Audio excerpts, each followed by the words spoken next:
Quienes consigan que creas en lo absurdo pueden conseguir que cometas atrocidades. Voltaire.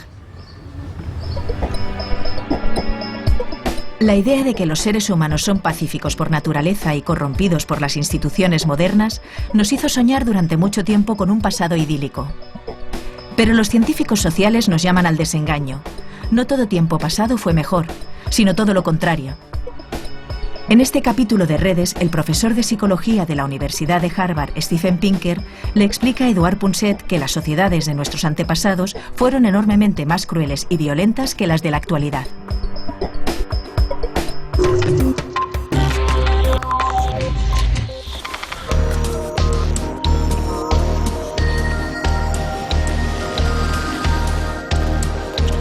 Sería fascinante, de verdad, el poder estudiar o reflexionar sobre la arqueología de las emociones.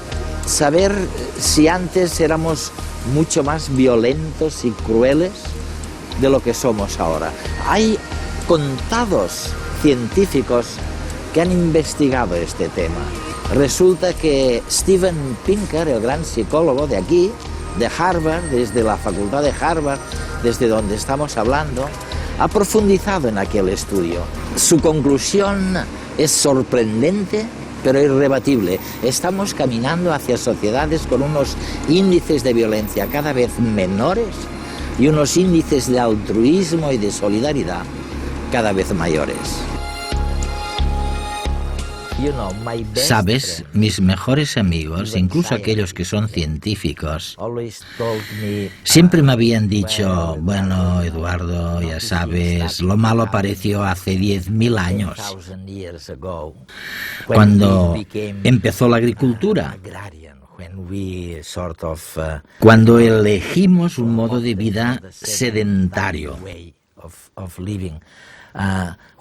mientras fuimos, ¿cómo se dice?, recolectores o nómadas. Ya sabes, era maravilloso, sin Estado. Pero un buen día llegas tú, y contigo algunos científicos, y nos decís que estamos equivocados totalmente. Estamos equivocados, y que en realidad lo que llamamos cazadores-recolectores fue una época terrible, con mucho dolor y crueldad comparado con lo que vino después. ¿Es cierto eso? Yo tengo un amigo que es antropólogo y que dice: cada día doy gracias a Dios por no haberme hecho un joven mamífero guerrero. Es ateo. Sí que pienso que hay algo de verdad en la afirmación que dice que la vida empeoró con los primeros estados. Según sabemos, se redujo la alimentación. Aumentaron ciertas enfermedades al vivir las personas unas al lado de otras y también cerca del ganado. Pero algo que posiblemente mejoró fueron las probabilidades de morir por un acto violento. Los primeros estados, a menudo por razones egoístas, impidieron que sus gentes contendieran y lucharan y buscaran vendetas o venganza. No porque fueran especialmente benévolos o demócratas, sino por las mismas razones por las que un ganadero no quiere que sus cabezas de ganado se maten entre sí, porque las pérdidas que podría representar para él son inconmensurables. A menudo esos primeros estados no querían que sus súbditos se mataran entre sí, preferían que esa mano de obra estuviera con vida para pagar sus impuestos, engrosar los ejércitos y cosas semejantes. Así que creo que los primeros estados representaron un equilibrio. Algunos aspectos se empeoraron mientras una faceta de la vida mejoró y fue la violencia. Y lo que sucedió después es que se resolvió un problema. Es decir, cesaron las guerras tribales gracias a la creación del Estado. Sin embargo, surgió otro: la violencia ejercida por el propio Estado. De hecho, la revolución que empezó aproximadamente con la Ilustración a fin de alcanzar la democracia fue un intento de resolver ese segundo problema. ¿Cómo se puede instaurar un gobierno que impida a la gente matarse y que ese mismo gobierno tampoco mate? Según se desprende de tu investigación, entiendo que los estudios llevados a cabo sobre el porcentaje de hombres muertos en la guerra, según parece, dicen que era muy superior durante el período anterior, durante el período idealizado, durante la etapa de cazadores-recolectores. Esas muertes causadas por la guerra representaban el 60% de las muertes. 60%. Varía en función de cada sociedad, pero podría ser tan alto como un 60% los muertos en la guerra. Por muy malos que hayan sido los índices de violencia en el siglo XX, eran mucho peores en las sociedades preestatales, en las sociedades de cazadores-horticultores, de cazadores-recolectores, en las sociedades primitivas sin gobierno. Es increíble, parece increíble. Creo que en algún sitio has dicho que si en la actualidad tuviéramos esos índices de mortalidad del orden del 60%, en lugar de tener 100 millones de muertos en el mundo a fines del siglo XX, hubiésemos tenido algo así como 2.000 millones de muertos. Sí, así es. Los índices de muerte violenta son mucho más altos en sociedades que no tienen Estado que en sociedades con Estado.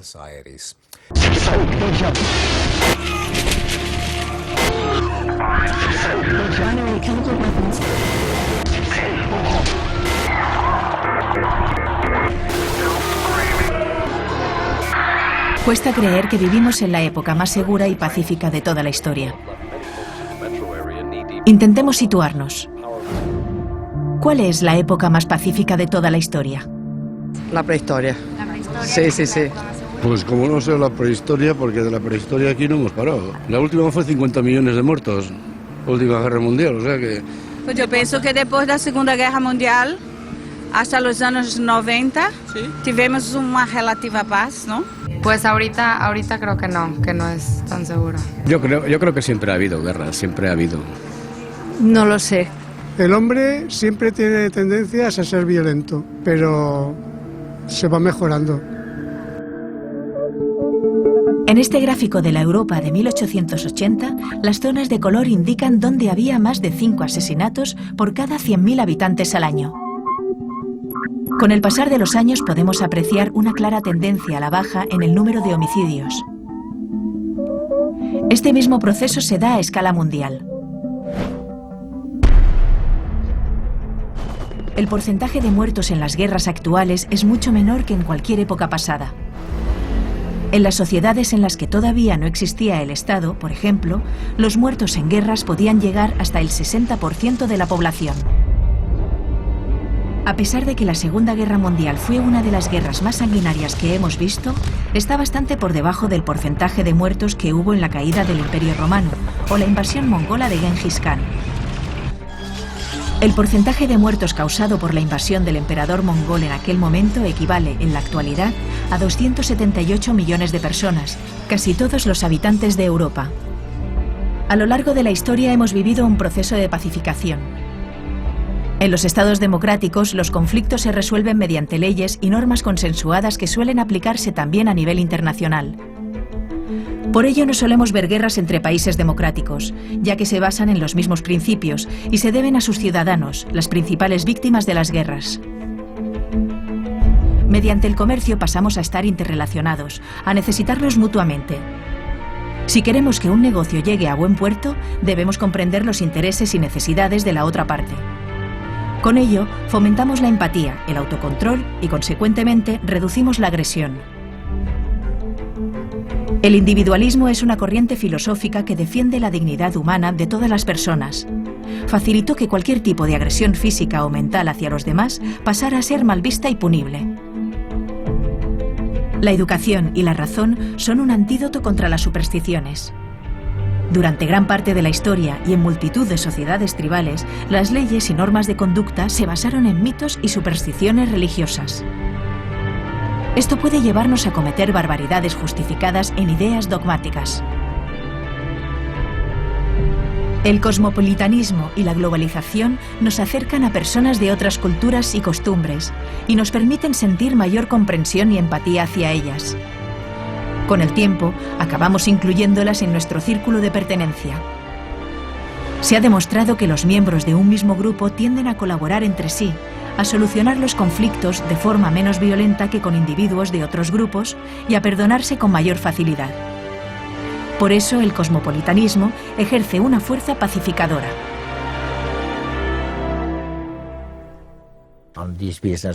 El hecho de comparar el número total de muertes causadas por la crueldad del pasado, me refiero a las costumbres horrorosas de los seres humanos. Quiero decir, oye, matar perros y gatos. Y a la gente, si ésta no se pone al servicio del rey o no cree en sus palabras, quiero decir, tú has estudiado eso bastante a fondo. ¿Cuál es tu impresión?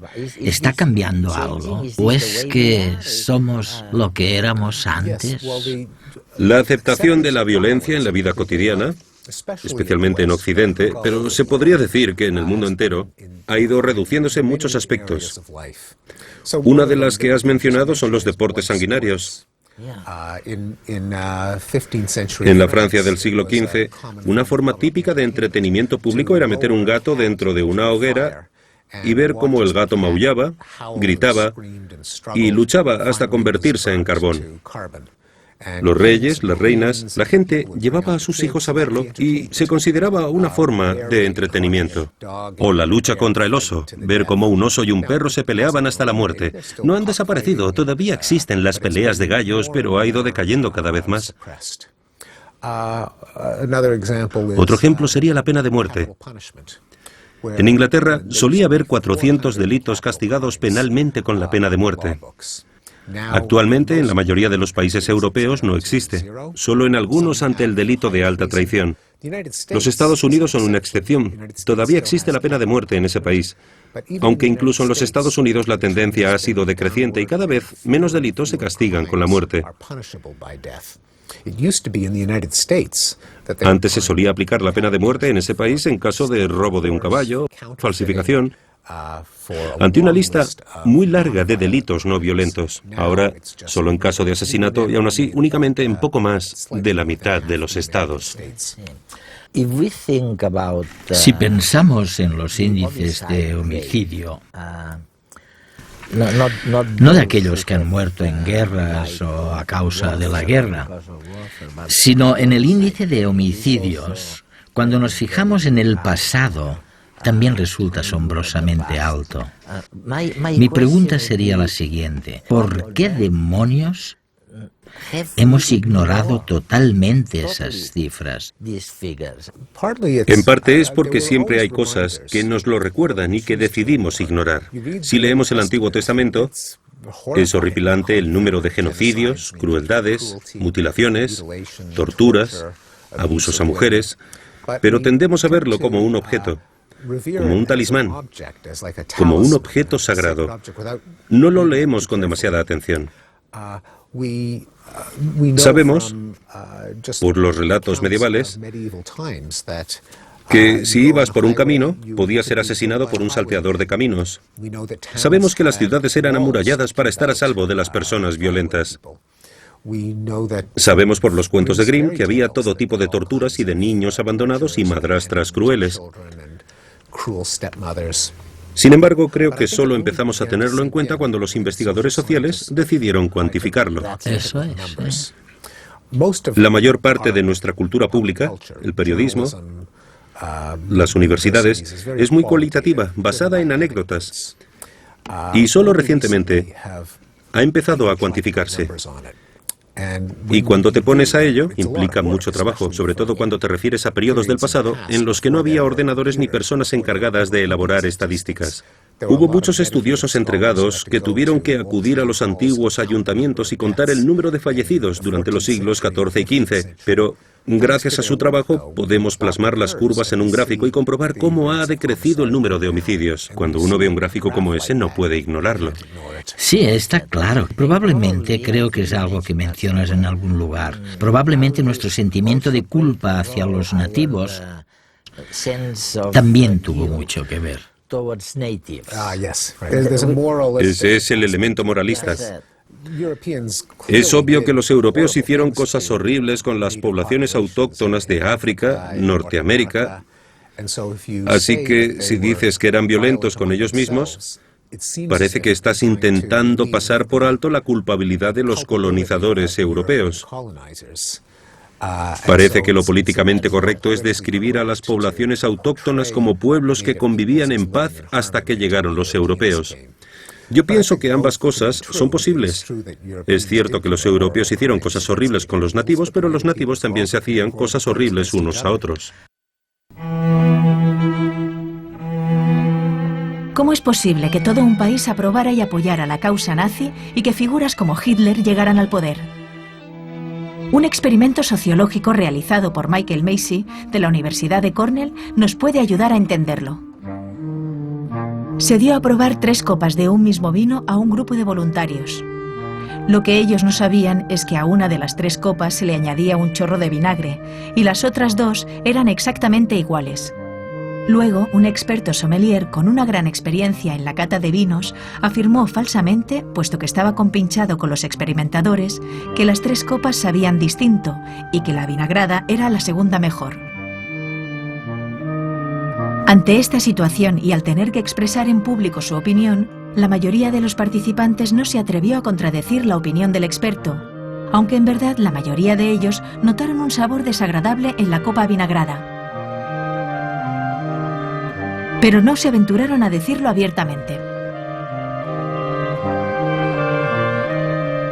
Solo cuando otro experto en la materia destapó el engaño, la inmensa mayoría de los participantes se sintió más segura para expresar su verdadera opinión públicamente. Esto nos muestra la necesidad de pertenencia al grupo. Dudamos de nuestra propia opinión si nos damos cuenta de que está mal vista por los demás, y más aún si alguien de autoridad tiene una postura discordante de la nuestra. En otro experimento realizado por Stanley Milgram en la Universidad de Yale, se demuestra el peso de la autoridad sobre nuestras acciones. Un supuesto científico con bata blanca le pidió a varios sujetos que aplicaran una descarga eléctrica a otra persona si ésta respondía mal a las preguntas que se le formulaban. A pesar de que los sujetos no sabían que la descarga eléctrica era ficticia y que quienes la recibían eran actores, aproximadamente el 65% de los participantes obedecieron las instrucciones recibidas, apretando el botón una y otra vez, hasta que la víctima quedaba inconsciente. Esto explica por qué los acusados de crímenes de guerra de la Segunda Guerra Mundial se justificaban diciendo que solo cumplían órdenes. Finalmente, creo que estamos llegando a la gran pregunta. ¿Por qué, en contra de lo que todo el mundo piensa, y para sorpresa de todos, por qué la violencia está en declive? Quiero decir, ¿por qué crees tú? Bueno, tú lo has comprobado en tus investigaciones. ¿Por qué se han reducido los índices de violencia en contra de lo que piensa todo el mundo? Creo que hay varias razones que explican la disminución de la violencia. Una de ellas la identificó Thomas Hobbes en su libro El Leviatán, donde el Leviatán se refiere a un gobierno que comprende el interés general y evita que la gente se enfrente, teniendo él el monopolio de la violencia social.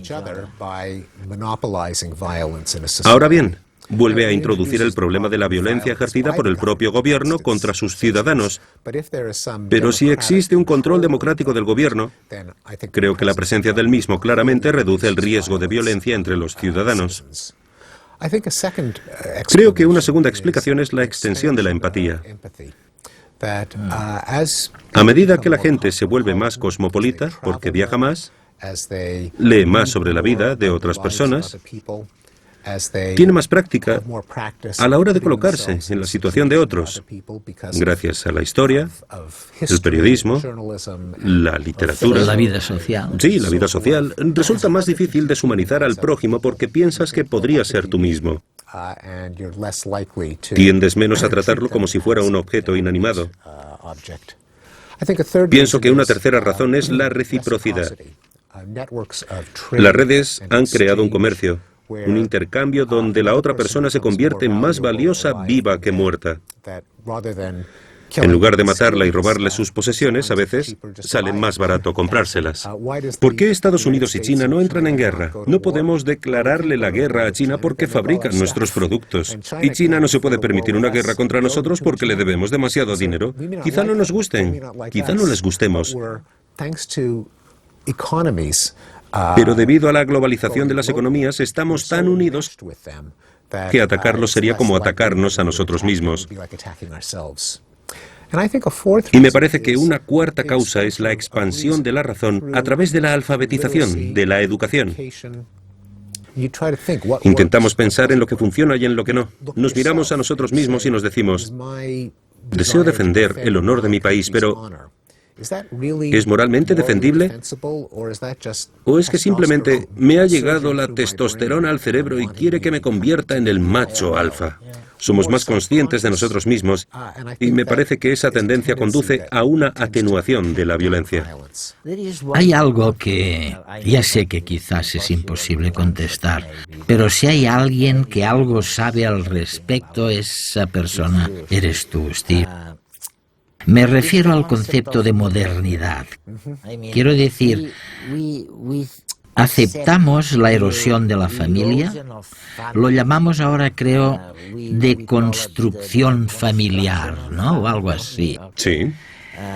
Aceptamos que hay menos tribus, menos religiones, y quizás todo esto se debe a la fuerza del individualismo, de la educación y de la ciencia, en cierto modo, ¿no? ¿Estamos yendo hacia una sociedad más moderna? ¿O es algo desagradable a lo que no estamos acostumbrados y que nos cuesta aceptar? Este es uno de los interesantes debates de la época actual sobre si las fuerzas de la modernidad que han estado vigentes desde la Ilustración europea, la Edad de la Razón, han sido buenas o malas para la gente. Hay ciertas fuerzas, como algunos movimientos políticos conservadores y grupos religiosos, como la Iglesia Católica, que sostienen, por decirlo lisa y llanamente, que la Ilustración fue un craso error. La gente decide su propia moral en lugar de que se la imponga una autoridad superior. A menudo, las atrocidades del siglo XX, como el estalinismo, el nazismo y el maoísmo, se relacionan con el declive de la religión y de la sociedad tradicional. Pero creo que hay otra forma de ver las cosas. Las fuerzas de la modernidad son fuerzas del humanismo, es decir, que sitúan al ser humano y la vida individual como fuentes de valores. La realización personal, la vida, la salud, el arte, las ciencias, las relaciones humanas. Creo que ese es el camino de la modernidad, en lugar de ensalzar la tribu, el monarca, la deidad, la tradición, el Estado. Así que yo situaría fuerzas como el nazismo y el marxismo en la misma categoría que muchas religiones autoritarias, como fuerzas que denigran el individuo y ensalzan el colectivo, lo cual creo que ha sido una ideología muy perniciosa. La ideología que dice que es la felicidad y la realización individual lo que tenemos que valorar, conduce a las sociedades a salvaguardar la felicidad de las personas. Un caso simbólico del declive de la violencia es la lucha por los derechos de los animales. Las fuerzas que lo han impulsado son principios éticos: no infligir dolor ni sufrimiento. A diferencia de lo que ocurrió en los movimientos por los derechos humanos, movimientos en los que los propios afectados iniciaron la lucha, los animales no pueden defender sus derechos por sí mismos. Están a nuestra merced. Simplemente cogemos de ellos lo que queremos. Los niños tampoco iniciaron la lucha por sus derechos. Sin embargo, son nuestro futuro y su bienestar un futuro prometedor para todos. Entonces, ¿por qué decidimos adoptar la causa de los animales? Las luchas previas por los derechos, la empatía y la razón son algunos de sus impulsores.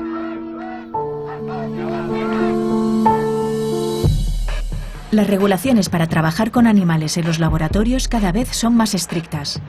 Como sucede en la explotación ganadera o en los mataderos, y si analizamos el mundo del espectáculo, vemos una tendencia similar. Crece el número de detractores del toreo, de las peleas de gallos y cualquier forma de espectáculo que implique sufrimiento animal. El Parlament de Cataluña ha prohibido las corridas de toros a partir del 2012 e Inglaterra prohibió la caza del zorro en 2002, una práctica emblemática del país. Pero no todas las especies se ven beneficiadas de la misma simpatía por nuestra parte. Aquellas con rasgos infantiles, la cabeza o los ojos grandes y redondos, como el koala o el panda, también los de rostros expresivos, como los simios, nos resultan más simpáticos, y por ello los tenemos más en cuenta que a las especies que, por desgracia para ellas, no cuentan con estas características, como la rata, el cerdo o la hiena. Asimismo, las que nos son más próximas reciben mejor trato. Nos preocupa más el bienestar de un mamífero que el de un reptil, y este más que el de un pez. Cuanto más simple nos parece un animal, menor importancia le damos a su bienestar.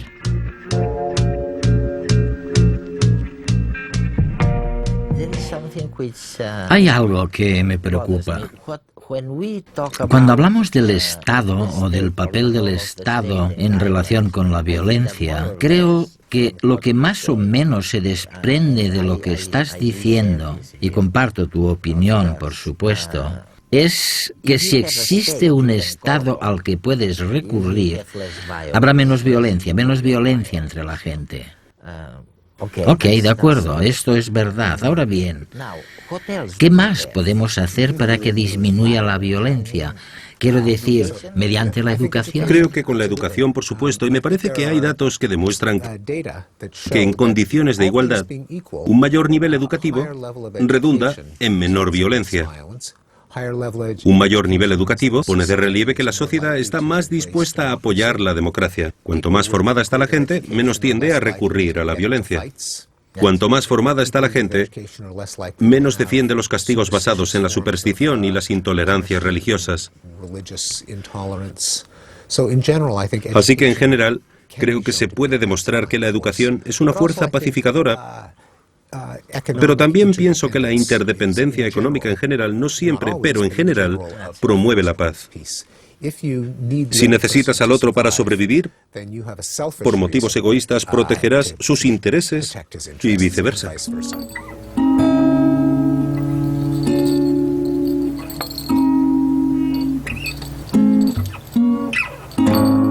Lejos de provocar que lleguemos a ser más violentos, la modernidad y sus instituciones culturales nos han hecho más nobles.